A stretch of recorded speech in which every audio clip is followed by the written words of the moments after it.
స్టూడెంట్స్కి ఇప్పుడు upcoming job notifications ఏవైతే ఉన్నాయో ఇప్పుడు తెలంగాణ కావచ్చు, ఆంధ్రప్రదేశ్ కావచ్చు.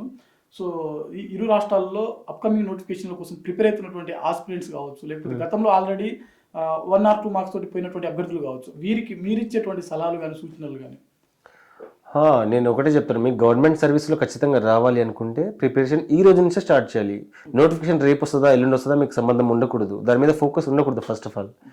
సో డే 1 నుంచే స్టార్ట్ చేయాలి. అది ఆ ప్లాన్ మీకు ఉండాలి. నోటిఫికేషన్ వచ్చాక నేను ప్రిపేర్ అవుతా, లేకపోతే ఇంకా నోటిఫికేషన్ రాదు, కొంతమంది అది వచ్చినా ఆగిపోతుంది, కోర్టు కేసులు ఇలా ఉంటే మీరు ఏ నాటికి జాబ్ కొట్టలేరు. మీ ఫోకస్ మొత్తం ఆ కోర్టు కేసులు అయినా ఏమైనా అవ్వని నీ 100% ఎఫర్ట్ నువ్వు ఇస్తున్నావా లేదా ఎగ్జామ్ పెట్టిన తర్వాత విషయం అది క్యాన్సిల్ అవుతుందా లేకపోతే క్యాన్సిల్ కాదా అనేది నెక్స్ట్.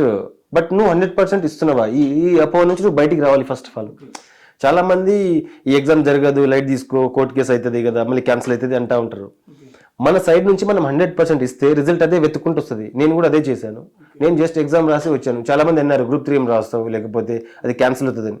నేను వెళ్ళి రాసి వచ్చాను, నా పనిలో నేను ఉన్నాను, రిజల్ట్ అదే వెతుక్కుంటూ వచ్చింది నన్ను.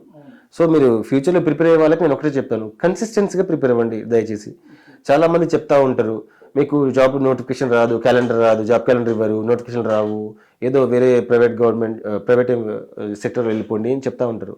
మీకు నిజంగా ఫ్యాషన్ ఉంటే గవర్నమెంట్ సర్వీస్లో మీరు కంటిన్యూస్గా కన్సిస్టెన్సీగా ప్రిపేర్ అవ్వండి. ఖచ్చితంగా ఏదో రోజు మిమ్మల్ని ఆ జాబ్ వెతుక్కుంటూ వస్తుంది, మీరు పోవాల్సిన అవసరం లేదు. నేను ఒక నిరుపేద కుటుంబం నుంచి వచ్చి కొట్టానంటే అర్థం చేసుకోండి, మీరు కూడా ఖచ్చితంగా కొట్టగలరు. ఓకే. సో ఇందాక మీరు చెప్పినట్టు కన్సిస్టెన్సీగా ప్రిపేర్ అవ్వాలంటే చాలా మంది కొన్ని ఫ్యామిలీ ఇష్యూస్ ఉండొచ్చు, ఇంకొంతమందికి వేరే డెవియేషన్స్ ఉండొచ్చు.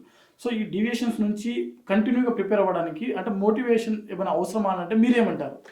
మోటివేషన్ అంటే డిఫరెంట్ పీపుల్కి డిఫరెంట్ కైండ్ ఆఫ్ మోటివేషన్ ఉండేది. ఇప్పుడు నేను బిగ్ బజార్లో పనిచేసినప్పుడు సేల్స్ మ్యాన్స్గా నాకు 1 hour లంచ్ బ్రేక్ దొరికేది. ఆ 1 hourలో కూడా నేను తింటూ బుక్ చదివేటోడిని ఇలా. ఎందుకంటే నాకు ఆ 1 hour కూడా క్రూషియల్. ఆ డ్యూటీ తర్వాత కూడా నేను ప్రిపరేషన్ చేయాలి కదా. సో ఆ లంచ్ చేస్తూ కూడా నేను మెటీరియల్ చూసుకుంటే లంచ్ చేసేవాడిని. అంటే 1 hour కూడా వేస్ట్ అవ్వకూడదు అనేది. ఇప్పుడు చాలామంది ఎంజాయ్ చేస్తున్నారు, లేకపోతే ఏసీ రూమ్లో కూర్చొని చదువుతున్నారా లేదా అని వాళ్ళది పక్కన పెడితే కంటిన్యూస్గా ప్రిపరేషన్ స్టార్ట్ చేసి మీరు ఫోకస్గా చదివితే ఖచ్చితంగా కొట్టగలరు ఈ జాబ్ అయినా.